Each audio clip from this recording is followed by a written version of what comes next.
Throughout my time being friends with a bunch of different Christians and going to a really big church and socializing with a huge group of Christians, I do find it interesting and sad that there's kind of this correlation between the lack of truth preached at a church and like repentance, fear of God, end times, the lack of teaching people these things and truly denying self and following Christ and his best for your life.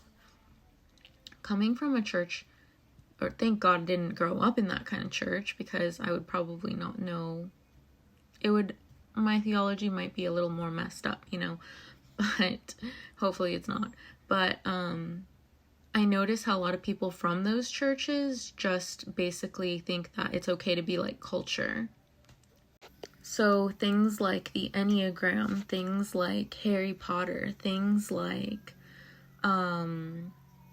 magicians doing their whatever magic, even if it's just an illusion, doesn't matter. The fact of the matter is that magician and all of that stuff is being promoted.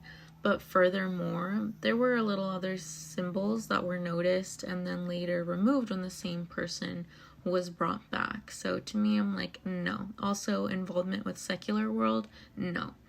Cannot fool me.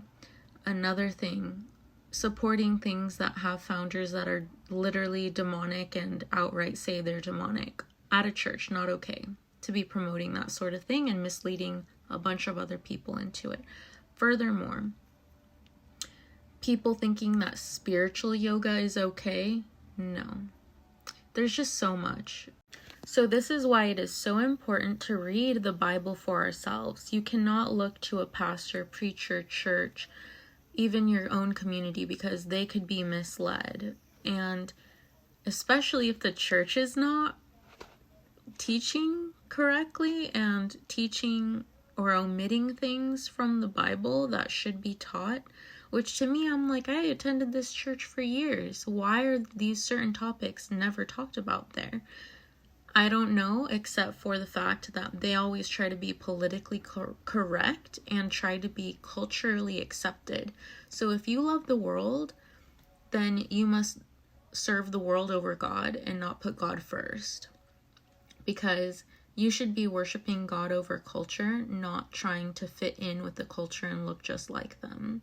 Thinking that you're going to grab more attention that way. You might, but you're not leading people to the true gospel.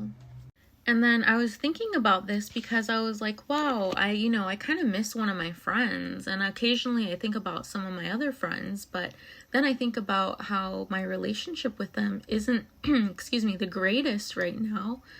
If I reach out to them, maybe they'll be nice, I don't know, because we distanced ourselves from each other. And why was that? Because we couldn't agree on certain views, or I had an opposing view from them. Like, for example, telling them, hey, this is just one example. I don't think that I should be doing yoga anymore, even though we've been going to this gym and doing spiritual, holy yoga, Christian yoga, whatever you want to call it. Because when you look into from other yoga teachers, people that have done, they were yoga teachers, like I said, for like 10 years or more, 8 years or more, they outright say, hey, this is demonic, and because they gave their life to Christ now fully, they can no longer do it, because they very well know that yoga is a yoke. It means to yoke with these other spirits from these other religions, and yet we're excusing it, saying, oh, it's just holy Christian yoga, changing the name on it, and then maybe not doing all the poses, but you're still doing some. It's a physical act of worship with your body. And that can't be accepted. So it's just sad that you lose friends because they can't. So in other words, they still want to live in sin. And I see a lot of people that I know that still want to just live that way. Even when you point it out and you're like, hey, this is not the best for you.